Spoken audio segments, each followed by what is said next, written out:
What if a once promising ballerina, graced with elegance and poise, found herself at the center of a chilling crime that captivated the nation? Ashley Benefield, whose life once revolved around the beauty and discipline of dance, became a figure of dark intrigue when her name was thrust into headlines for an act that shocked all who knew her. In September 2020, she was accused of fatally shooting her estranged husband, Doug Benefield, under circumstances as dramatic and haunting as a tragic ballet. Dubbed the Black Swan murder trial, her story weaved together themes of passion, betrayal, and violence, transforming her from a celebrated artist into the centerpiece of a courtroom drama that would keep the public riveted for years. She remained one of the roving editors for years. Ashley and Doug Benefield's relationship was one that began with the kind of whirlwind romance often reserved for fairy tales, yet it unraveled into a dark and tragic story far removed from the enchantment of love. In 2016, their fateful connection sparked, and within just 13 days of meeting, the two married. A decision that would tether their lives together in ways neither could have foreseen. Doug Benefield, a former naval officer and a skilled consultant, was a man of experience and discipline, but he also brought with him a lifetime of complexities. At 54, he was 3 decades Ashley's senior, a difference in age that would soon become a glaring factor in their tumultuous relationship. At first, the union seemed to reflect a unique blend of passion and opportunity. Doug's steadfast demeanor contrasted with Ashley's grace and vibrancy as a professional ballerina, a partnership that intrigued those around them. However, beneath the surface of their seemingly unlikely union, trouble brewed. What initially appeared to be an adventurous leap into love gradually revealed cracks, with disputes and power struggles marring the relationship. Ashley would later allege that her time with Doug was far from the idyllic romance she had envisioned. According to her, Doug's behavior was deeply controlling and emotionally manipulative. She painted a picture of a man who could oscillate between being charming and unpredictable, often pushing her into situations where she felt powerless. Her allegations described a home life fraught with intimidation and violence, recounting incidents that cast a sinister shadow over their marriage. Ashley recounted incidents that cast a sinister shadow over their marriage. Among the most shocking of her claims was an episode in which Doug, during an argument, allegedly fired a bullet into the ceiling, an act that Ashley cited as a stark example of his volatile nature. The narrative of fear did not end there. Ashley also accused Doug of physically abusing their dog, an act she described as a deliberate attempt to exert dominance and instill terror. One that Ashley cited as a deliberate attempt to exert dominance and instill terror. These claims became the cornerstone of Ashley's defense during her eventual legal battle, painting Doug as a figure whose behavior left her feeling trapped and constantly on edge.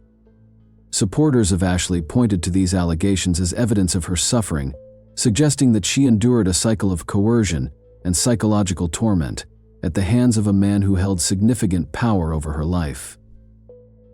However, skeptics and prosecutors would later challenge these claims, questioning their credibility and pointing out inconsistencies in Ashley's accounts. Was Doug truly the villain Ashley described, or were her allegations a calculated attempt to rewrite the narrative of their ill-fated relationship? The truth, as explored in the courtroom, proved far more elusive than anyone could have imagined. Coming towards me, and then he lunged at me, and I started pulling the trigger. What remained undeniable was the profound dysfunction that marked their marriage, a relationship that spiraled into chaos and ultimately tragedy. The whirlwind romance that began with fervent promises and rapid commitments would become a cautionary tale of how quickly passion can turn into peril. As the legal proceedings unfolded, the world became captivated by the complexities of their story, a tale of love, power, and accusations that left no one unscathed.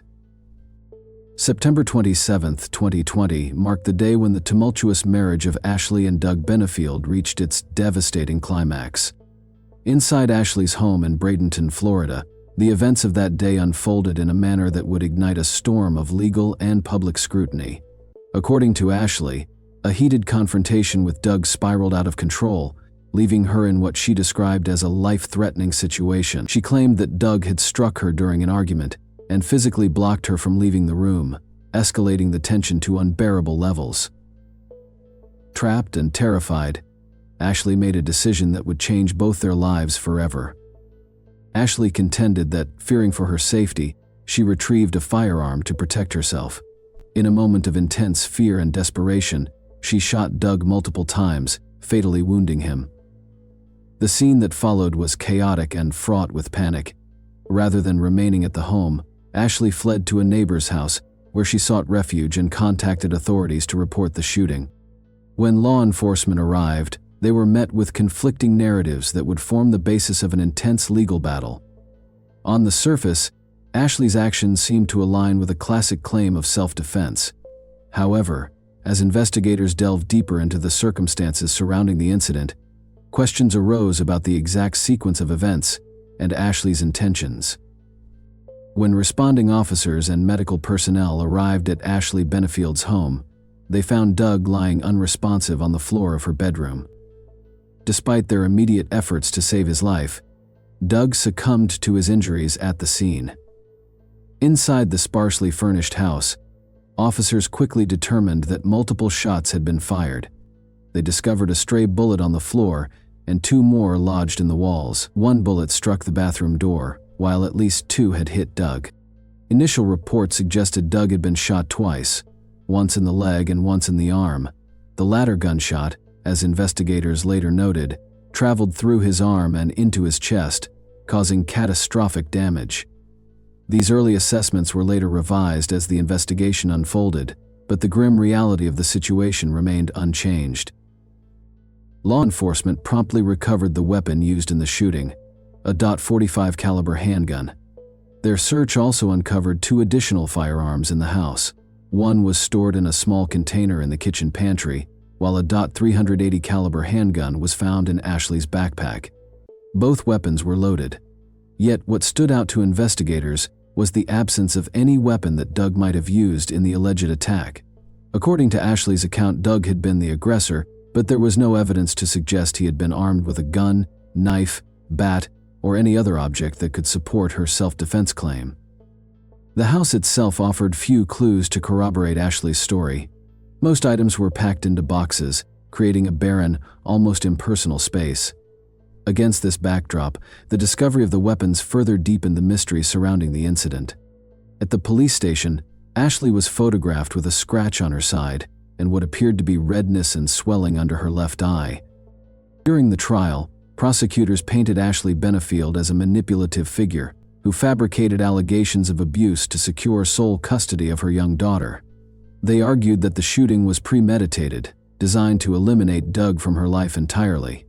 To support their case, the prosecution pointed out inconsistencies in Ashley's testimony and emphasized the lack of physical evidence corroborating her claims of abuse. They also scrutinized the trajectory of the fatal bullet, noting that it did not align with Ashley's account of the events, further casting doubt on her version of the story.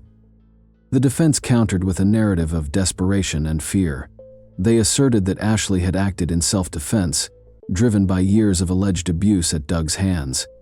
They presented testimonies about her mental state, emphasizing her diagnosis of post-traumatic stress disorder, PTSD, and argued that this condition intensified her belief that her life was in imminent danger during the shooting. The defense aimed to portray Ashley as a woman pushed to the brink, acting in what she believed was her only option to survive. The case culminated in July 2024, when after days of deliberation, the jury convicted Ashley of manslaughter, a lesser charge than the initially sought second-degree murder. I'm going to sentence you to 20 years in Florida State Prison. The conviction reflected the jury's conclusion that the shooting lacked the level of premeditation required for a murder charge, but also rejected Ashley's claim of self-defense. During the emotional sentencing hearing, Doug Benefield's family, including his adult daughter, delivered heartfelt statements about their grief and loss. The judge sentenced Ashley to 20 years in prison, followed by 10 years of probation. Additionally, she was ordered to undergo a comprehensive mental health evaluation and complete any recommended treatments as part of her rehabilitation. Ashley's legal team promptly announced their intention to appeal the conviction, leaving the case unresolved in the eyes of her supporters. The trial captured national attention, earning the moniker Black Swan due to Ashley's ballet background and the dramatic circumstances of the case. The story highlighted the intricate legal and social issues surrounding allegations of domestic abuse, self-defense claims, and the burden of proof in the courtroom. Public opinion remains sharply divided. Some see Ashley as a victim of an abusive relationship who acted in fear for her life, while others view her as a calculated manipulator who orchestrated her husband's death to achieve her own ends. The case's legacy continues to spark debates about justice, abuse, and the complexities of relationships, cementing its place as one of the most controversial legal battles of recent years. If you like the content, please like, subscribe, and share the video with others. See you in the next video.